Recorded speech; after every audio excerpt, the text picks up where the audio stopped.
Welcome back to Hanging with the Hoopers podcast. Andrew and Tim Hooper, your hosts, where we believe the attitude of leadership is everything. It's so good to be back in studio with you, brother. Welcome back, everybody.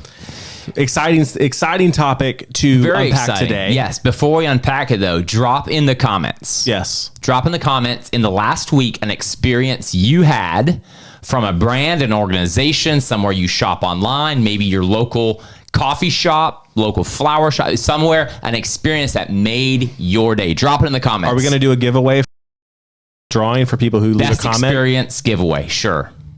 Random drawing. Andrew's doing a well, I don't want to vote on the card. best experience because the people might make something up. So I believe in all of you. But hey, I like that. You just teed off of one of our past podcasts. That's right. So what are we gonna do, bro? What's this giveaway gonna revolve around? So whoever comments here, okay, on YouTube, whoever comments, just a pure comment on YouTube, comments about their customer experience, somewhere, good, bad, or ugly. You're gonna be entered into a drawing. We'll be sending you a gift card to your favorite restaurant. Boom. How about that? Okay, easy, done. We do that all the time for some of the things we do with our business leaders. So we'll keep it simple. Best experience and spell out how did it make you feel? Yes. All right. Okay. Because today we're going to talk about this. Easy peasy. CX. Yep. Customer experience. Listen, customer service. We've talked about that for years. I think what we're hearing nowadays is that experience.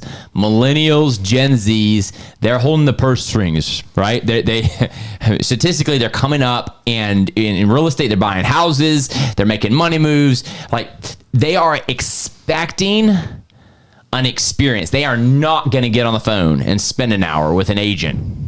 Well, I want to get on a chat and get an answer within 7 minutes. They want maximum an experience, but they also want you to make them feel good. I want to be made to feel good. I'm spending a lot of money with your organization. Make me feel good. We are all about the experience as customers. So why do we fool ourselves as leaders thinking that our organization should not be focused on CX and customer experience throughout? So either it's a slogan or it's actually important to us. So let's unpack that a little bit. Well, the first thing to unpack is what we hear when we talk to a lot of business leaders about what makes them different. Yes. Well, we're the best company out here. Why? Because we're the best company out here. We're the best, bro. We're the best. That's it. You know what I mean? Yeah. I mean, there's some platitudes there. There's slogans, right? Well, we're quick, we're efficient. Right. We put our customer at the center of everything we do. And is that carried out through actions of the entire organization? So I think the first thing we're going to kind of get into with this is going to be a real quick hit, hopefully a couple actionable things you can do. But does your team operate as one, or is there a little bit of an us against them within different components of the team? So historically in organizations, you're going to have some sort of operational facet. You're going to have some sort of sales marketing facet, right? Two sides of the house. You might have it broken up into more than that. But do those factions war? Or do they come together and smoke the peace pipe, so to speak? Right? Do they all come together around the customer? Correct. And think about it this way too: the customer experience and with technology and our online portals and everything else puts the customer in contact with operations almost immediately through our technology. Sure.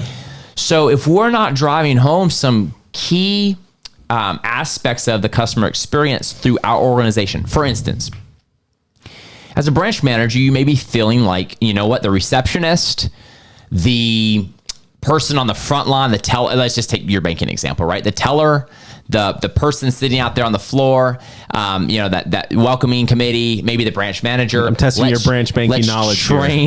Let's train all of them up in great customer service, right? What to say, how to say it, and all this. But we leave out the underwriters, the people who are in the background oftentimes doing the magic. They're actually the ones making it happen, right? Maybe even the IT person, the application, like when somebody is downloading the app and they're gonna chat through the app and they're having difficulty. Is that person trained? So think about all departments.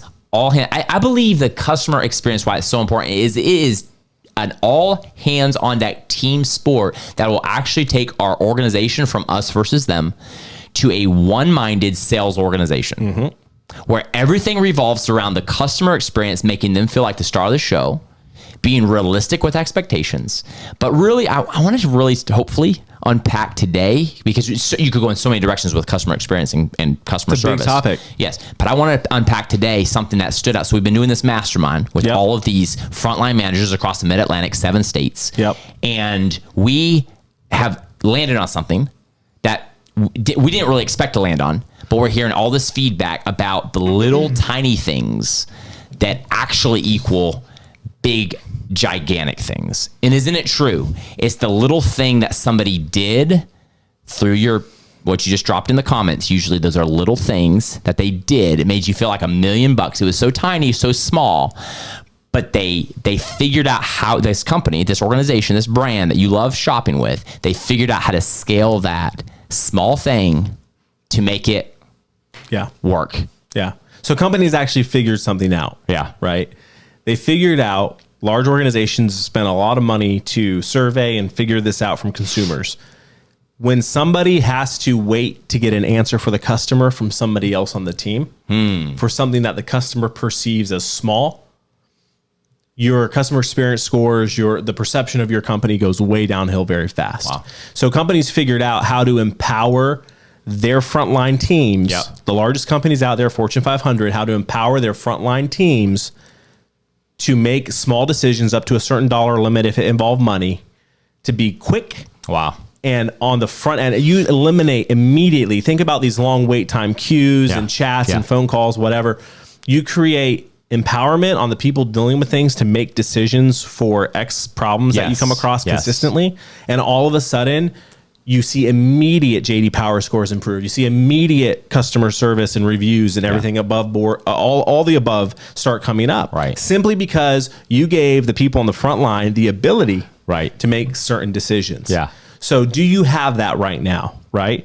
Does the back end understand that when they message a customer for a missing document in underwriting, when they say missing this, nope, that's wrong, how those things can come across in an email? We were talking to a leader recently about creating a email training, like how to write an effective email. Right. Because so much emotion is lost in email and we don't understand context and it can come across the wrong way. Yeah. And those little things matter to consumers. Yeah. Human instead of fact. Right? Exactly. So really thinking through that. Are your teams empowered to do what they need to do on the front line? Yeah. So good. What are some small things? Like we had this as a point we wanted to kind of dig into a little bit. Yeah. So what are some small things that should probably happen in a company that employees should look to be able to do? I know you had an experience recently with Xfinity you've talked about on a previous podcast. Sure. But what are some small things that you feel are applicable to some of the spaces we run in? Yeah, I really think getting back to some of the basics, this sounds so cliche, but thank you. When have you slowed down just to say thank you? You know, I was tucking the kids in bed last night, and my son, Jeremy, he's really been working on his attitude. He's 11. Yeah. A little bit of sibling rivalry with his sister, who's 12. And we see that tension, and it's natural. We're not like, constantly calling it out, but, one-on-one with him, we took a walk around the yard the other day, just kind of chatting about some stuff. And I was like, hey man, something daddy has to really work on all the time is humility. Just, I might know that I'm right. I might have the best idea in my mind. And instead of like cramming that down my sibling's throat, Andrew's chuckling over here because growing up I did this. I have to humble myself and realize they have ideas that are important too. And I've seen the difference, right? Well, tucking him in bed last night, now this is not a company doing something for, or me doing something for a customer with business and saying thank you, but I'm going to make the analogy is, I was tucking him in bed and I just said, hey buddy, I just want to say thank you. I've noticed your attitude. You know the smile that crept across his face just with that thank you? It was so simple. It didn't take much to do, just a little thought, but it's the sincere thing, not just the signature line. A lot of us will put it in our signature line. Thank you for your business. Thank you for the referral. And after I've seen, like, if I've emailed somebody brand new and I see that, I'm like, oh, did they just write that? But then I see multiple emails and it's just thank you. I'm not saying go change your signature line, but what I am saying is, have you thought about how to communicate a thank you, just appreciation in a sincere fashion, whether that's a voice memo, a short video, or even just an email or a text with some emojis to say, I really appreciate you being our customer. And honestly, as you're talking, I'm thinking, like, how hard is it to still do a little handwritten card too? Handwritten notes if it's appropriate. Rare, if you're a cashier at Walmart, you can't do a thank you card to every customer. You could, but it's not plausible. But in some industries, we absolutely are able to do that. We have a limited number of transactions that we do, and we could send a thank you card. I mean, it's old school, but it's something that took time and some thought to do. What about somebody who doesn't even hardly look up, or they're just rushing your stuff across the scanner? There's no smile. A simple smile. A simple smile can really make somebody's day. I guess I know we're talking about like retail and all that, but think about like some of the larger scale business to business interactions, right? Yeah. Where you're talking to somebody who is literally influencing a large portion of your business coming towards you. What can you do to go like look up something about that person that they value, maybe a charity that they value, and make a meaningful donation to their charity in their name? For them, again, within the legal bounds limits of your industry, if there are those, be cognizant of that stuff. Anything with money, sometimes you gotta be careful. If it's going to the consumer for the consumer's good, a charity or whatever, or maybe you show up like one of our great company owners did, and she actually sponsored another competitor in the region, their event for this charity. She sponsored them so they could get up on stage and win. Yeah. How cool is that, right? But just that's a whole nother topic to delve into, which is a great one. The CX thing is, what can you do to create an experience that they'll never forget? And one thing we have to remember is people are walking out of our companies either on our sales team, and I'm talking about our customers. They're either on our sales team when they leave or they're not. And what I mean by that is they will go voice what they experienced and be the greatest sales team or sales member or marketing person you ever hired. Go hire your customers. The one thing to really pay attention to there is it's more likely that they'll be vocal, unfortunately, if it's a bad experience. True. Yes. But if you hit on all the small things, and I want to bring up one other small thing here. Yes, please. But if you hit on the small things, you most of the time will create a raving fan. The other piece here, smile, right? We talked about it. Thank yous, smiling. But have you ever been out like at a restaurant and your waitress or bartender's bustling around and you just took a moment and be like, either saw their name tag, used their name, and it just like they just stopped immediately and looked at you. Wow. Or you took a moment and been like, hey, by the way, what's your name? I didn't catch it. Yeah. Thank you so much, Nancy. Right? Or whatever it may be. How cool is that? It's something that we have in most industries right in front of us in our companies. We know the person's name. We go through all these interactions and we never use their name. Wow. There's so much science that goes into how it makes somebody feel when you use their name. Yes. So the science backs it up. The logic backs it up. The emotion backs it up. If you teach your team to do one thing in their conversations with clients, it's use the person's name. Yes. And there is a, So if you're good. looking for to create policy around it, I don't think you should. I think it should be more of a encourage. It should be more of a growth. on the spot coaching. It should be more of that kind of thing. Team, company-wide focal. But there are studies. There are studies that I want to bring up. And one of them is if you use a client's name 3 times in an interaction you have with them, that will help it stick in their head that you use their name. There are literally massive organizations out there that KPIs that they have are when they survey a customer, one of the things they ask is, did they use your name? Wow. Right? So you think about how important it is. So much been invested into this for a reason. If a brand recognizes the customer as an individual and there's nothing more individual than someone's name, it's powerful. And this is something that we overlook. We do. The thing about CX and customer experience is we overlook it all the time because we take it for granted. We really only voice our concerns when we either had a horrible experience or when we had someone who really hit the nail on all those little things and it made our day. So why not try to recreate that? Yes. It's not about some big grandiose expenditure of funds, right? It's not about offering I've seen, offices where people have every type of flavored water under the sun, right? You've heard the LaCroix joke, right? How do you know it's LaCroix? It's like you're drinking a cup of water and someone yells the name of fruit from the other room. Not the best. Sorry, I don't know if it's a little dad joke there. Yeah, peach. You barely taste it, right? Right. So it's anyway. But you have people that spend all this money on all the great snacks, and that stuff is cool.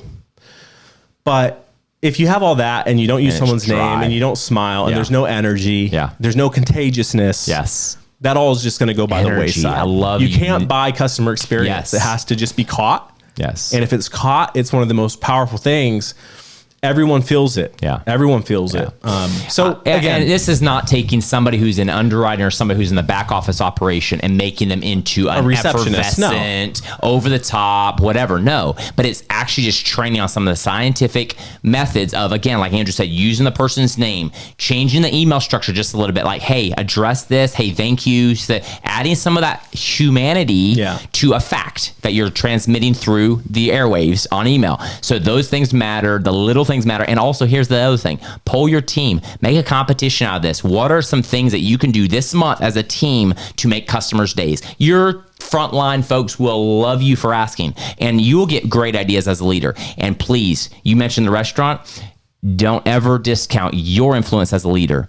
Give yourself some margin as a leader to make some calls on behalf of your team for maybe somebody who came in and was a customer, or getting out on the floor maybe once a week, in the branch with your team to say thank you to customers. I think the leaders who never lose sight of the end user, the customer walking in the door, are some of the best leaders out there. So, and your boots on the thank ground, you be on the floor. More is caught than taught in that situation. Show coach. Where people can see what you're doing and how you're interacting, and they pick up on some of that lingo, and they start using some of that company slogan and some of that company energy, if you will, borrowing from yours, and you'll see that permeate throughout your organization. Go make the customer experience permeate. It was a good word. Permeate, energy, boom, contagious. Good stuff. Yeah. Take care, everybody. All right. And by the way, LaCroix does not sponsor the show. No.